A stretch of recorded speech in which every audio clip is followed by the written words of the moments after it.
Corporate दुनिया के इस एपिसोड में हम बात करेंगे मौजूदा एलपीजी संकट की, जो भारत की अर्थव्यवस्था के लिए एक बड़ी चुनौती बन चुका है।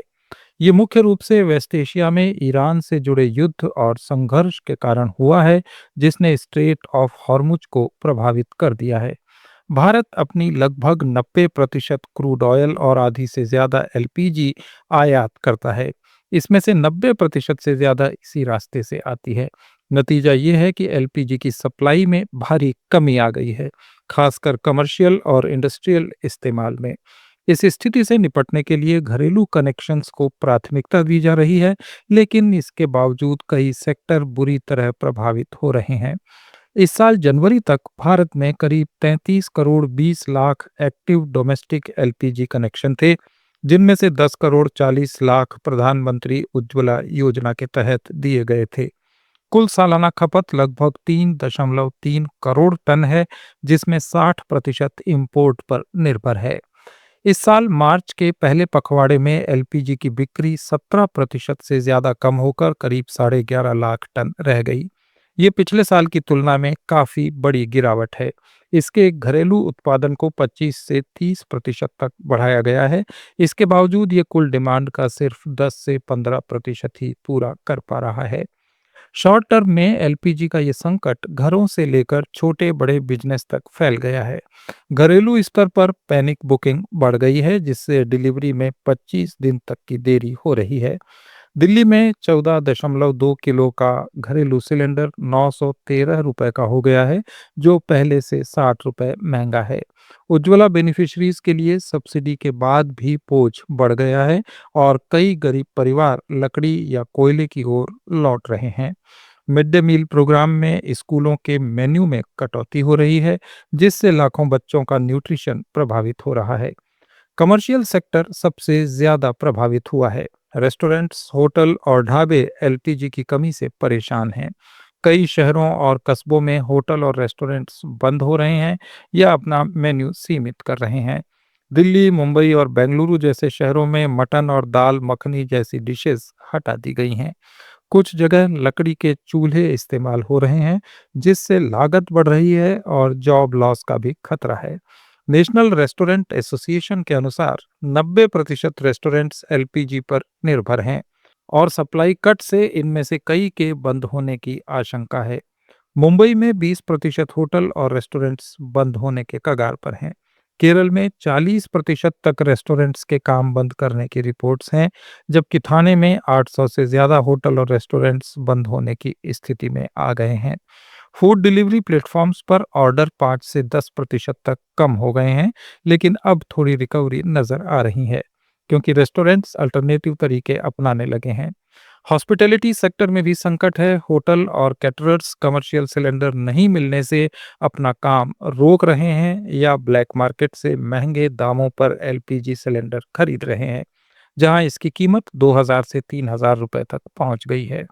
दूसरे प्रभावित सेक्टर्स में फूड प्रोसेसिंग, टेक्सटाइल, सिरेमिक्स और कुछ केमिकल यूनिट्स शामिल हैं, जहां एलपीजी कटौती से प्रोडक्शन रुक रहा है या अल्टरनेटिव फ्यूल जैसे कोयला या बिजली पर शिफ्ट होने को मजबूर होना पड़ रहा है। लेकिन ये महंगा और कम एफिशिएंट है। इस संकट से अंतिम संस्कार तक प्रभावित हो रहे हैं। जहां क्रिमेशन के लिए गैस की जरूरत पड़ती है, वहां दिक्कत होने लगी है। एजुकेशन सेक्टर में स्कूल और हॉस्टल्स के कैंटीन प्रभावित हैं। कई जगह मिड डे मील में गर्म खाना कम मिलने लगा है। ट्रांसपोर्ट सेक्टर में एलपीजी से चलने वाले ऑटो रिक्शा पर असर पड़ा है। चेन्नई में 25% ऑटो फ्लीट प्रभावित हो गया है। पावर और फर्टिलाइजर सेक्टर में भी इसका असर पड़ रहा है, क्योंकि प्रोपेन डाइवर्जन से अन्य प्रोडक्ट्स प्रभावित हो रहे हैं। City gas distribution CGD sales 8 से 10% तक गिरने का अनुमान है। एलपीजी संकट के शॉर्ट टर्म इकोनॉमिक इम्पैक्ट में महंगाई सबसे बड़ा खतरा है। एलपीजी सीपीआई में महत्वपूर्ण है और फ्यूल कैटेगरी का वेट बढ़कर 17.7% हो गया है। फूड सर्विसेज में लागत बढ़ने से खाने पीने की चीज़ों की कीमतें बढ़ रही हैं, जो लोकल, रिटेल और इनफॉर्मल इकोनॉमी में फैल रही हैं। इससे कुल महंगाई बढ़ सकती है। बिजनेस क्लोजर से जॉब लॉस होगा, खासकर अनऑर्गेनाइज्ड सेक्टर में जहां करोड़ों लोग काम करते हैं। सप्लाई चेन डिस्टरबेंस से लोकल ट्रांसपोर्ट और डिलीवरी प्रभावित हो रही है। सरकार ने इसेंशियल कमोडिटीज एक्ट लागू कर गैस की होर्डिंग पर रोक लगाई है। हजारों छापे मारकर 15,000 से ज्यादा सिलेंडर जब्त किए गए हैं। घरेलू इस्तेमाल को प्राथमिकता देकर कमर्शियल सप्लाई 20% तक कैप की गई है और इंडस्ट्रियल सेक्टर में 35% की कटौती हुई है। लॉन्ग टर्म में एलपीजी का ये संकट भारत की एनर्जी सिक्योरिटी पर एक बड़ा सवाल उठाता है। एलपीजी की आयात पर निर्भरता 60% होने से ऐसे ग्लोबल शॉक्स बार बार आ सकते हैं। अगर संकट लंबा चला तो जीडीपी ग्रोथ पर असर पड़ने की आशंका है। विशेषज्ञों का अनुमान है कि अगर तेल $100 प्रति बैरल पर रहा तो ग्रोथ 6.6% तक गिर सकती है और इन्फ्लेशन 4.1% तक बढ़ सकता है। करंट अकाउंट डेफिसिट 1.9 से 2.2% तक बढ़ने की संभावना है। एलपीजी संकट से जुड़ा ऑयल प्राइस हाइक कुल अर्थव्यवस्था को प्रभावित कर रहा है, क्योंकि भारत 90% क्रूड आयात करता है। लॉन्ग टर्म में इंडस्ट्रीज अल्टरनेटिव एनर्जी जैसे इलेक्ट्रिक, नेचुरल गैस या पीएनजी की ओर शिफ्ट हो सकती हैं। सरकार पीएनजी पाइपलाइंस बढ़ाने और अमेरिका से 2.2 मिलियन टन सालाना एलपीजी डील की दिशा में काम कर रही है, जो कुल इंपोर्ट का 10% होगा। इससे डाइवर्सिफिकेशन होगा, लेकिन घरेलू उत्पादन बढ़ाने और रिन्यूएबल एनर्जी पर फोकस काफी जरूरी हो गया है। फूड प्रोसेसिंग में लंबे समय तक कमी से इसका उत्पादन घट सकता है, जो कृषि और खाद्य सुरक्षा पर असर डालेगा। हॉस्पिटैलिटी और टूरिज्म में कई इकाइयां बंद हो सकती हैं और अगर ऐसा हुआ तो रोजगार और जीएसटी रेवेन्यू पर लंबे समय तक असर पड़ेगा। इनफॉर्मल सेक्टर, जहां करोड़ों लोग काम करते हैं, गैस की कमी से सबसे ज्यादा प्रभावित हो रहा है, क्योंकि ये लोग अल्टरनेटिव फ्यूल अफोर्ड नहीं कर सकते। कुल मिलाकर देखें तो घरेलू असुविधा, बिजनेस क्लोजर और महंगाई वे प्रमुख चीजें हैं जो तुरंत प्रभावित कर रही हैं, जबकि लंबे दौर में एनर्जी डाइवर्सिफिकेशन, फिस्कल डेफिसिट बढ़ना और ग्रोथ स्लोडाउन का खतरा है। सरकार इमरजेंसी आयात, प्रोडक्शन बढ़ाकर और अल्टरनेटिव सोर्स से इस संकट को कम करने की कोशिश कर रही है, लेकिन सब कुछ ग्लोबल सिचुएशन पर निर्भर है। ये संकट हमें याद दिलाता है कि ऊर्जा सुरक्षा देश के लिए कितनी महत्वपूर्ण है। भारत जैसे विकासशील देश के लिए, जहां 33 करोड़ से ज्यादा घर एलपीजी पर निर्भर हैं।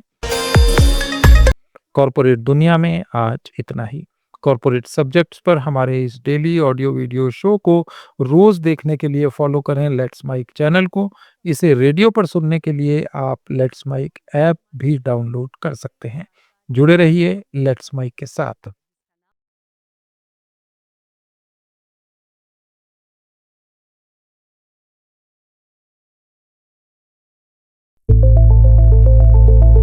It's time for news. It's time for more than radio. Presenting the first radio news app, Let's Mic. Let's Mic, a news-based app on your phone where you get to watch and listen news, talk shows, interviews, radio show podcasts. On Let's Mic, you get all relevant information of TV, print, radio, podcast, and digital. Let's Mic talks about every segment of life.